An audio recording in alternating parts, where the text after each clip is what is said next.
Hello, friends, and welcome back to Stories About Entitled People. Our first story is about an ex who found a hilariously diabolical way to mess with her former partner, but our OP wasn't angry, and everything ended well. But before we begin, don't forget to subscribe to our channel if you're new here and turn on notifications so you don't miss a new video every single day. Here we go. My ex had the foresight to plan out her devilish revenge on me many months in advance. My ex and I have known each other since we were teenagers and have always been close. We're very different people though, so we never gave a relationship a try. That changed when we were both in our mid-30s and both ended up being single right around the same time, shortly before winter. Bad timing. Going through a breakup and drinking together while huddling up on the couch for warmth led to more, and we ended up dating. Yes, it was a disaster. 3 years of constant fighting until we finally called it quits. You'd be surprised how effectively you can hurt someone's feelings when you've known their wishes and deepest, darkest secrets for 20 plus years. We were both really hurt by what we said to each other. I did what I do in these situations and went on a small holiday for a few days. Perfect time for her to gather stuff from my house and move out. That's when she did something that really effed with my head many months in the future. One of my favorite hobbies is doing jigsaw puzzles. It calms me down after work, and I can listen to audiobooks for hours while doing it.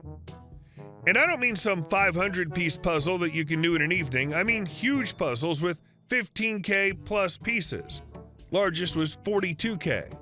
I've got a whole room in my basement with a huge custom-built table just for puzzles.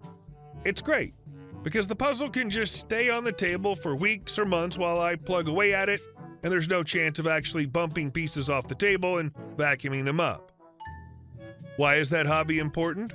Because she knew how much I enjoy it. She could have just smashed the puzzle I was working at the time or destroyed the table when she moved out, but no, she simply grabbed a big handful of pieces. Not enough to be noticeable right away, but you're gonna notice when you're getting close to finishing it. Many months later, we still weren't talking all that much. We just needed time to cool off. I kept doing my jigsaw puzzle and got close to finishing it. That's when I started to notice that some pieces were definitely missing. Being the nerd that I am, I complained about it in our friends chat group. I blamed the manufacturer for making a low-quality puzzle. My ex is in that group and saw my messages. Barely 10 minutes went by when she sent a single picture without comment. It was one of my puzzle pieces with a small note next to it that read, 5. The chat was erupting with laughter, cheers, and my frustration. She didn't write anything. A day goes by and another picture appears. This time the piece was laying on the floor in her basement with a 10 next to it. This went on for days. Every day a new picture in a new location with ever-increasing ransom demands. She put real effort into messing with me. Can you imagine how frustrating it is when every day at the exact same time you know what's going to be posted in your friend's chat group? You open the app and, yep, there it is. Your friends laughing their butts off at your misfortune. She could have just thrown those pieces away, but she kept them for months just to torture me. Kudos to her. A truly devilish move, and I really respect. In retrospect, it actually makes me chuckle. We've patched things up since then, and we're back to being really good friends. The hostages were exchanged for a few bottles of wine. Nobody can F with your head like your friends. If she really hated your gut, she'd have grabbed a bunch of pieces from one box, put them in another, and repeat that cycle a couple of times. And our second story.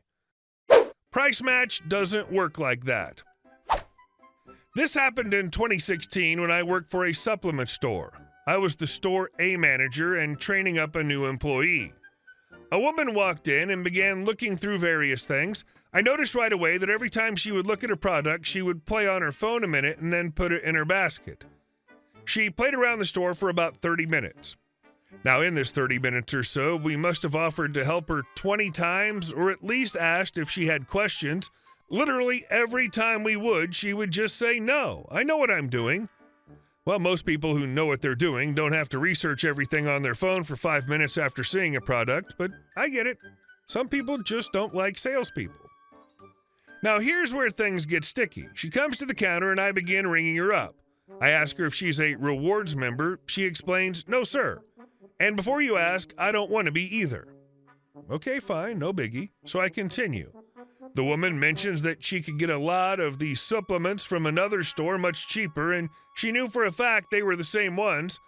I explained we would price match them if she could prove the pricing to us. She absolutely refused. Woman, it's not my job to ensure your pricing is fair. That's your job.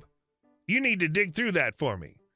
Me, unfortunately, ma'am, our policy is strict that you must come in with proof of the price difference to get this feature.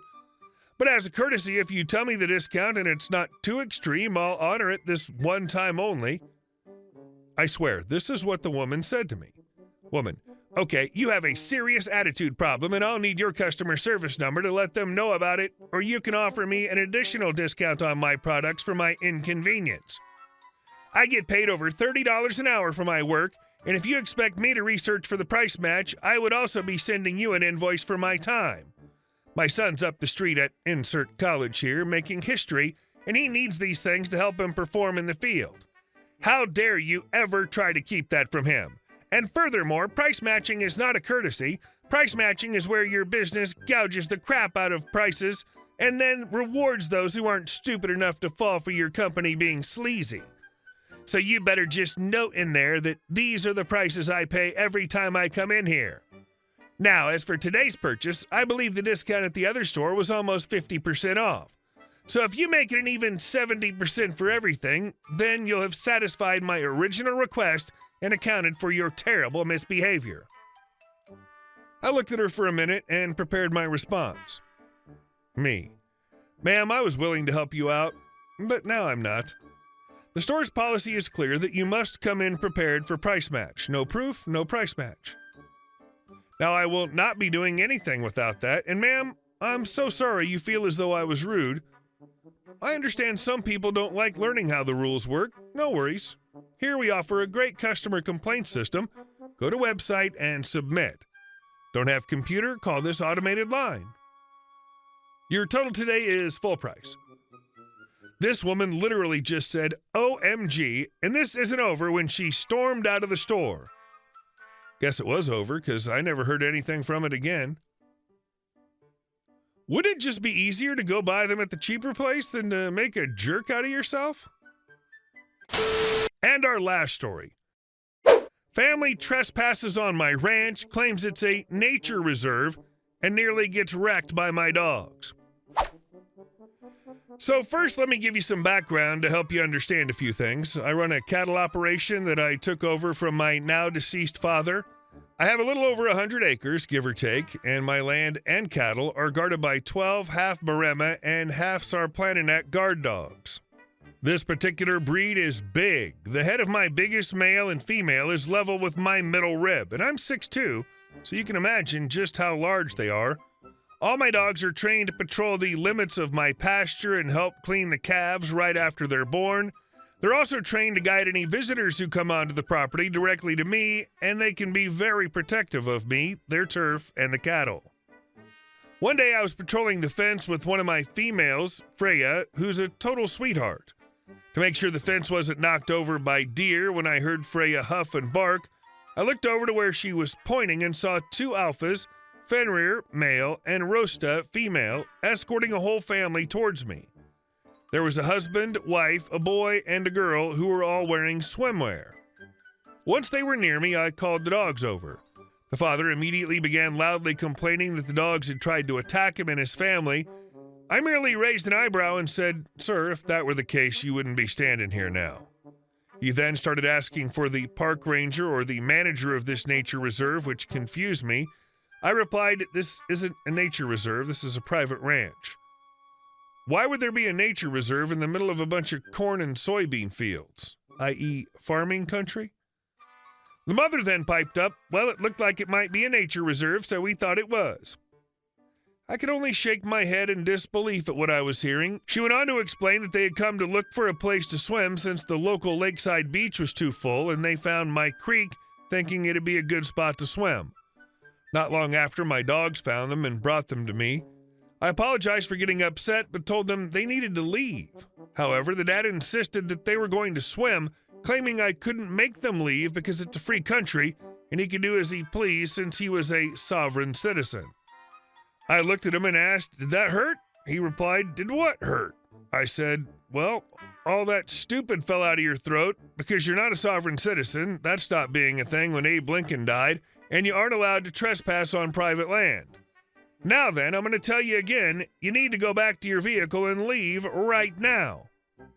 At this point, the dad started turning red in the face, yelling that I wasn't as smart as I thought I was and how I wasn't going to make a fool out of him in front of his family, which he was doing all on his own, and I said as much.